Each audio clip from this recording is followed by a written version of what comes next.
ဒီနေ့ကတော့ဒီစာအုပ်ကျွန်တော်ပြောမှာမဟုတ်ပါဘူး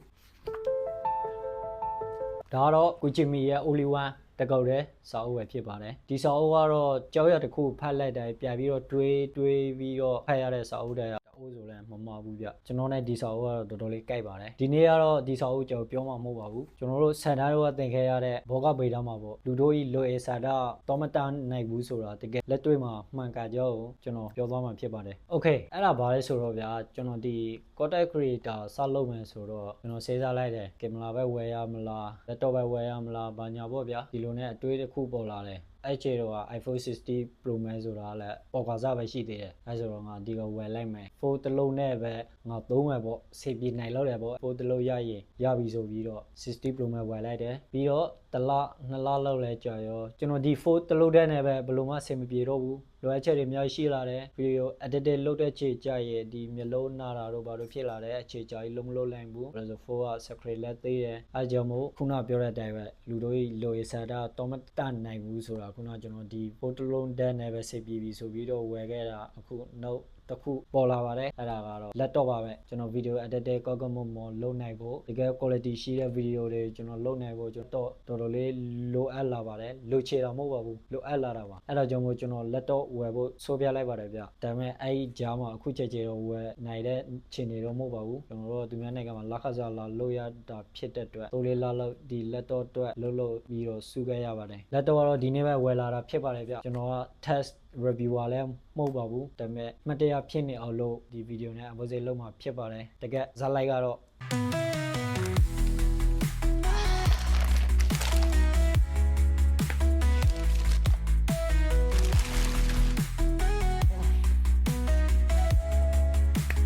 ဘာမျိုးစားလဲဆိုတော့ gaming laptop တော့ gaming laptop ပါပဲအဲ့ဒါဘာလဲဆိုတော့ကြည့်ပါ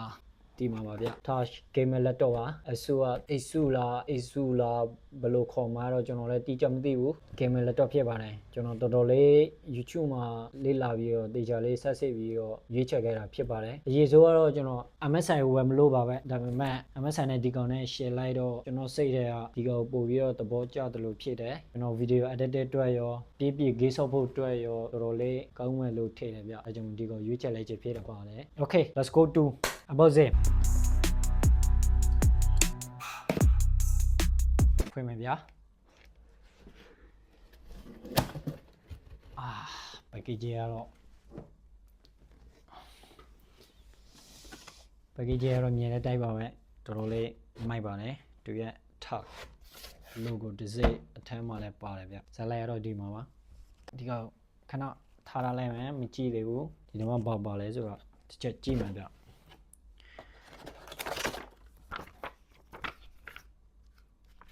ဒါ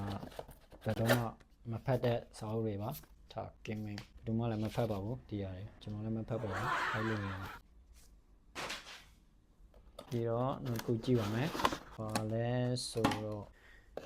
ဒီမှာဒါတော့ charger ဖြစ်ပါတယ်နားလည်းဝေးမဟုတ်ပါဘူးပိုးတစ်လုံးနီးလို့ရှိပါတယ်180 W ပါအဲကြောင့်ပါလဲcharger နဲ့ join တဲ့ cable ပါပါတယ်ဒီလောက်ပါပဲဘာမှအများဆက်မပါပါဘူး okay ဟိုချထားလိုက်မယ် okay စာကြည့်ပါမယ်ဗျဒါတော့ကျွန်တော်ကောက်လေးဖြစ်ပါတယ် wow so တော်တော်လေးမိုက်ပါတယ်ဗျ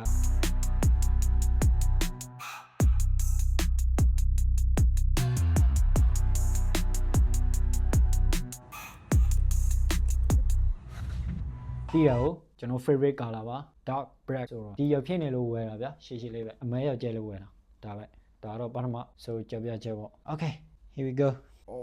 လက်တော့ပထမဆိုမြည်တဲ့ first impression ပေါ့ကျွန်တော်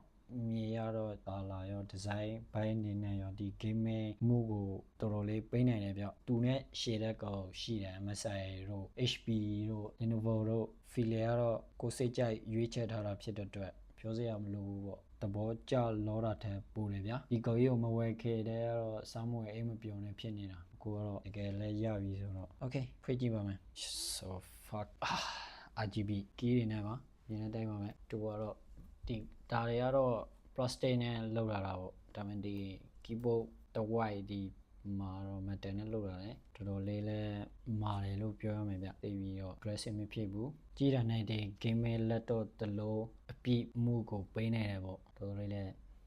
ဘယ်လိုပြောမလဲကြိုက်တာပေါ့ဗျာဒီကောက်ထဲမှာဘာတွေပါလဲဆိုတော့သူ့ရဲ့ series ကတော့ Asus TUF A50 ဖြစ်တယ်သူမှာတော့ဒီကျွန်တော်တို့ RTX 3050ပါတယ် RAM အနေနဲ့ကတော့ 60GB ပါတယ်ကျွန်တော် RTX 32GB ထိထပ်တိုးလို့ရသေးတယ်ပေါ့ SSD ကတော့ 5W ရှိတယ်နောက်ထပ်တိုးလို့လည်းရသေးတယ်လို့သိရတယ်ဗျဒါပေမဲ့ကျွန်တော်တွေ့တော့ဒါကတော့လိုလို့တယ်လို့ပြောရမယ် video editor ကောက်လုပ်လို့ရတယ် VLAN ကောက်ဆော်လို့ရတယ်လို့ထည့်တယ်ဗျဒါပေမဲ့ကျွန်တော်ကတော့အမြဲကြီးဆော်တဲ့သူမဟုတ်ပါဘူးဘာကလေးဒီဘောလုံးကတဲ့ gay တို့တော်တော်တူးတို့နည်းနည်းပါးပါးဆောင်းမှာပေါ့ဗျာကလေးဘဝကိုရတဲ့သဘောပေါ့အဓိကတော့ video editor လုပ်မှဖြစ်ပါတယ်အဲ့ဒါကြောင့်ကျွန်တော်ဒီကောက်ကိုရွေးချယ်ခဲ့တာဖြစ်ပါတယ်ဗျကျွန်တော်ကိုယ်တိုင်က Adobe user ဖြစ်တယ်ဒီက MacBook လည်းတူးဘူးတယ်ပေါ့ဒါပေမဲ့ဒီ game လက်တော့ကြတော့ဗျာ base quality ဘိုင်းနေနဲ့ရောအမြင်နေနဲ့ရောမိုက်တယ်ဗျာမတည့်ပြောရလူငယ်ကြိုက်ပေါ့အဲ့ဒါကြောင့်မို့စကြီးချေတဲ့သဘောနဲ့ကျွန်တော်ဒီကောက်ဝယ်ဖြစ်ခဲ့တာဖြစ်ပါတယ်သူ့မှာပါတဲ့ကောက်တွေကဒီတေးသေးမွေးမဟုတ်ဘူးဗျာအမြင့်ကြီးဆိုလည်းမဟုတ်ဘူးသူကအလန်လန်နေထားလို့ဖြစ်တယ် budget gaming laptop ဆိုလည်းမမောက်ဘူးပေါ့ကျွန်တော်တို့လို creator ပုတ်စတွေတွဲဆိုရင်တော်တော်လေးတစ်တော်တဲ့ laptop တွေ